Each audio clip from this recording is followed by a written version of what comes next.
Hi, welcome back to the APQS Long Arms for Lifelong Learning Center. My name is Tina Collins and I'm one of the APQS quilting educators. In this video tutorial, I want to share a design that I call Caterpillar Filler. Now, this is an intermediate level quilting design that is simply awesome for adding texture and direction to your finished quilt tops. Once you know the secrets of how to draw this design, along with a little practice, I'm sure that you will love it just as much as I do.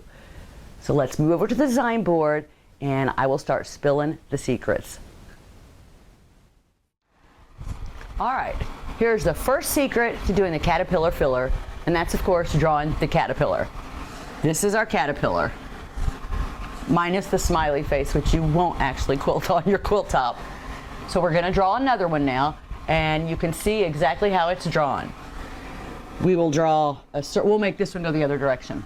We'll draw a circle for the head and then arcs for the body.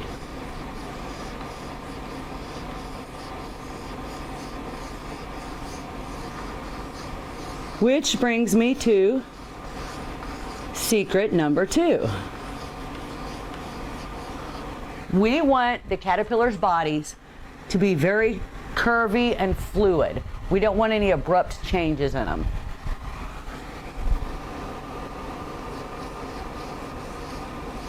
And we'll just join up with this caterpillar and a new head. And body, fill in the space.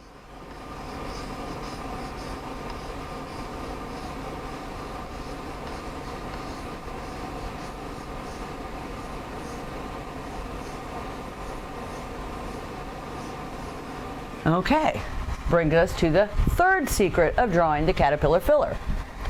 We are going to put a whole bunch of caterpillars on our quilt top, but they're all going to be curving in different directions. So we finish this one and we'll start a new one. There's the head.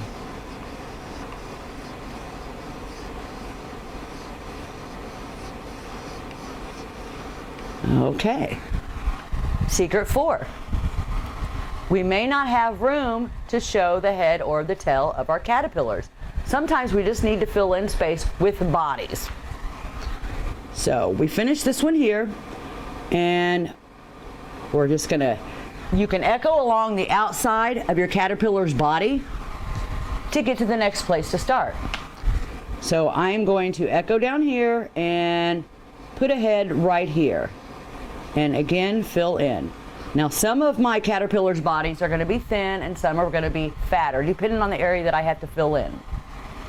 Now, I'm just going to draw for a while so that you can see how I'm actually joining these caterpillars together.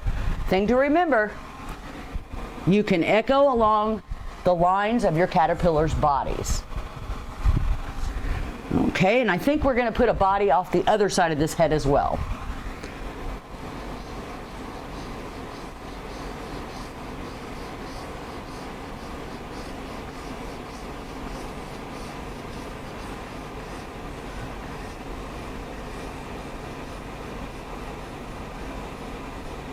Okay, echo around and let's do a head here.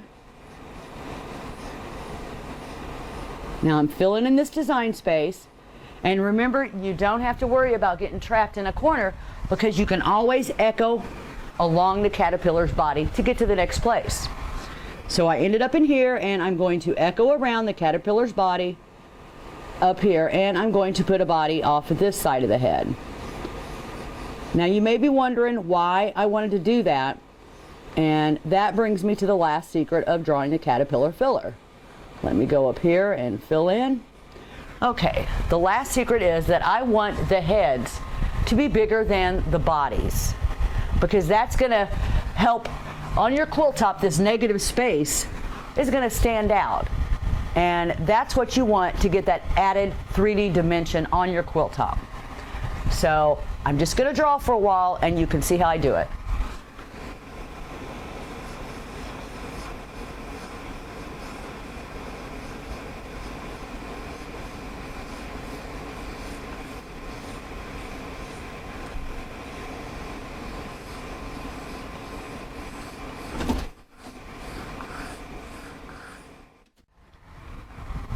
All right, this is our finished caterpillar filler.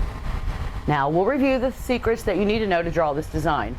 One, this design basically consists of just the caterpillar. Easy enough. Two, we want our caterpillars to be very flowing and curvy. So try to stay away from abrupt changes in direction. Three, we have a whole bunch of friends on here and we want them also going in random directions. Four, we may not have room to draw the entire caterpillar. If I've got an odd spaced area left to fill, I'll just draw the arcs for a body. I may not have room for the head. And five, the circles need to be bigger than the arcs of the body. The reason for that is that these circles is what gives this design so much texture. Now it's flat on this board, and while it still looks pretty cool, once you take it to the fabric and you've got the 3D dimension, these heads are going to stick up as points of interest. And that's usually why I try to curve the bodies, the arcs, around the heads, because I want to accentuate them even more. So we'll move over to the long arm and we'll get started quilting it on the fabric.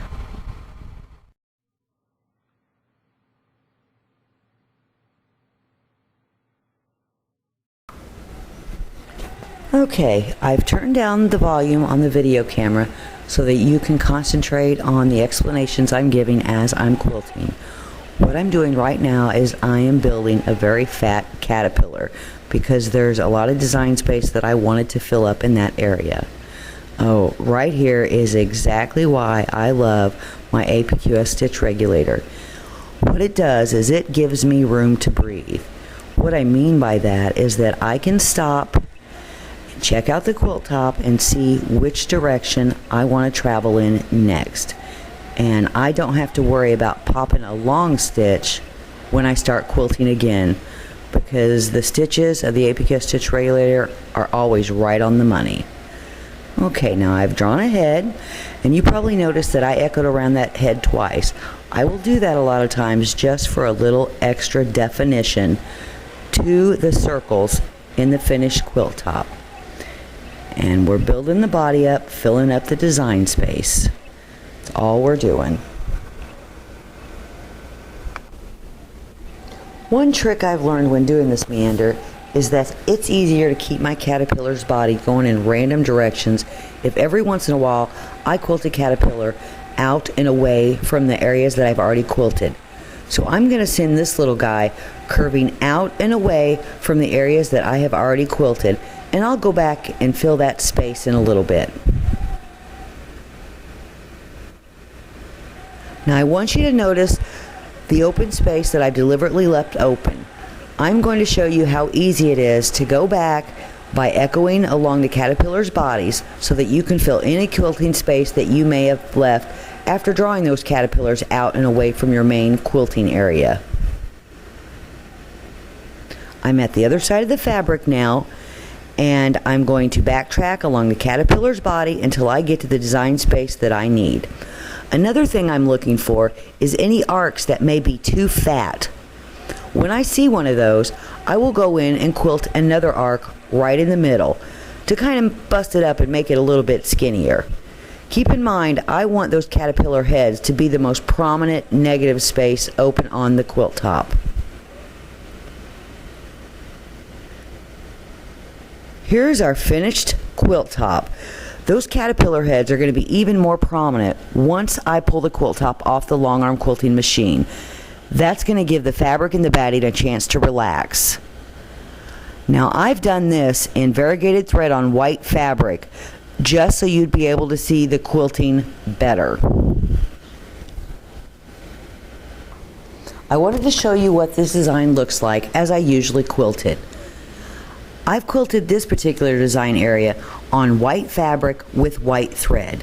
Ordinarily, you are going to choose a matching thread color to the fabric, or maybe one shade darker.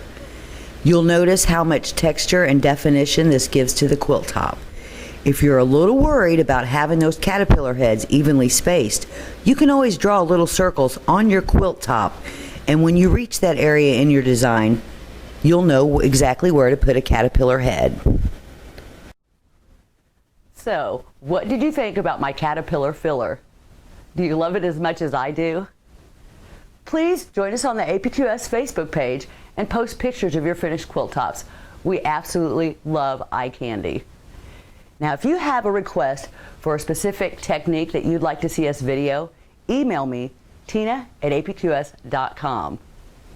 I hope you enjoyed this video, and I'll see you next time.